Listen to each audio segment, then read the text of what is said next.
Law 12. Use selective honesty and generosity to disarm your victim. Judgment. One sincere and honest move will cover over dozens of dishonest ones. Open-hearted gestures of honesty and generosity bring down the guard of even the most suspicious people. Once your selective honesty opens a hole in their armor, you can deceive and manipulate them at will. A timely gift, a Trojan horse, will serve the same purpose. Observance of the law. Sometime in 1926, a tall, dapperly dressed man paid a visit to Al Capone, the most feared gangster of his time. Speaking with an elegant continental accent, the man introduced himself as Count Victor Lustig. He promised that if Capone gave him $50,000, he could double it. Capone had more than enough funds to cover the investment, but he wasn't in the habit of entrusting large sums to total strangers. He looked the Count over. Something about the man was different, his classy style, his manner, and so Capone decided to play along. He counted up the bills personally and handed them to Lustig. "Okay, Count," said Capone. "Double it in 60 days like you said." Lustig left with the money, put it in a safe deposit box in Chicago, then headed to New York, where he had several other money-making schemes in progress. The $50,000 remained in the bank box untouched. Lustig made no effort to double it. 2 months later, he returned to Chicago, took the money from the box, and paid Capone another visit. He looked at the gangster's stony-faced bodyguards, smiled apologetically, and said, "Please accept my profound regrets, Mr. Capone. I'm sorry to report that the plan failed. I failed." Capone slowly stood up. He glowered at Lustig, debating which part of the river to throw him in, but the Count reached into his coat pocket, withdrew the $50,000, and placed it on the desk. "Here, sir, is your money, to the penny. Again, my sincere apologies. This is most embarrassing. Things didn't work out the way I thought they would. I would have loved to have doubled your money for you, and for myself. Lord knows I need it, but the plan just didn't materialize." Capone sagged back into his chair, confused. "I know you're a con man, Count," said Capone. "I knew it the moment you walked in here. I expected either $100,000 or nothing. But this, getting my money back, well... Again, my apologies, Mr. Capone," said Lustig, as he picked up his hat and began to leave. "My God, you're honest," yelled Capone. "If you're on the spot, here's $5 to help you along." He counted out 5 $1,000 bills out of the $50,000. The Count seemed stunned, bowed deeply, mumbled his thanks, and left, taking the money.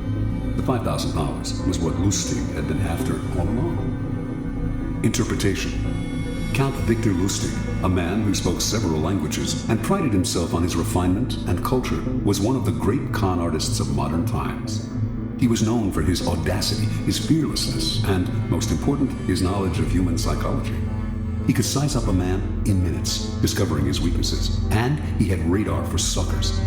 Lustig knew that most men build up defenses against crooks and other troublemakers. The con artist's job is to bring those defenses down. One sure way to do this is through an act of apparent sincerity and honesty. Who will distrust a person literally caught in the act of being honest?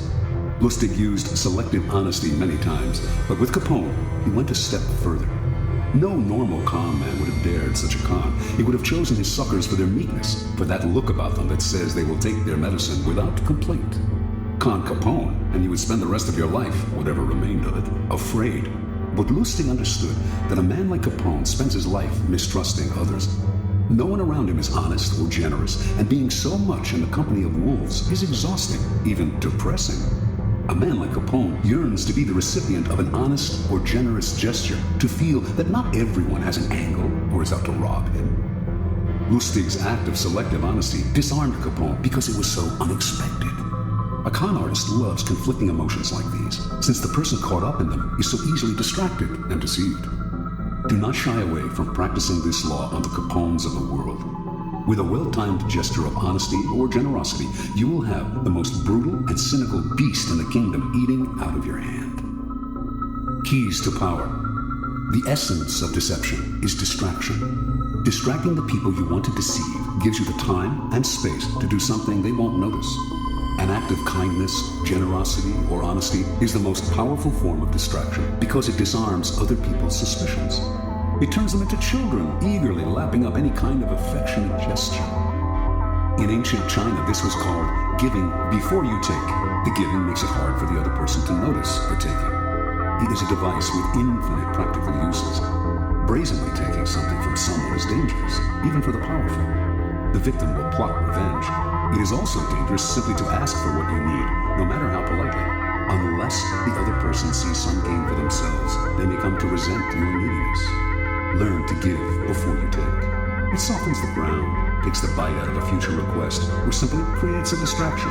And the giving can take many forms: an actual gift, a generous act, a kind favor, an honest admission, whatever it takes. Selective honesty is best employed on your first encounter with someone. We are all creatures of habit, and our first impressions last a long time. If someone believes you are honest at the start of your relationship, it takes a lot to convince them otherwise.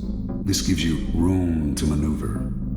A single act of honesty is often not enough. What is required is a reputation for honesty built on a series of acts. But these can be quite inconsequential. Once this reputation is established, as with first impression, it is hard to shake. Selective kindness should also be part of your arsenal of deception. Selective kindness will often break down even the most stubborn foe. Aiming right for the heart, it corrodes the will to fight back. Remember, by playing on people's emotions, calculated acts of kindness can turn a Capone into a gullible child. As with any emotional approach, the tactic must be practiced with caution. If people see through it, their disappointed feelings of gratitude and warmth will become the most violent hatred and distrust. Unless you can make the gesture seem sincere and heartfelt, do not play with fire.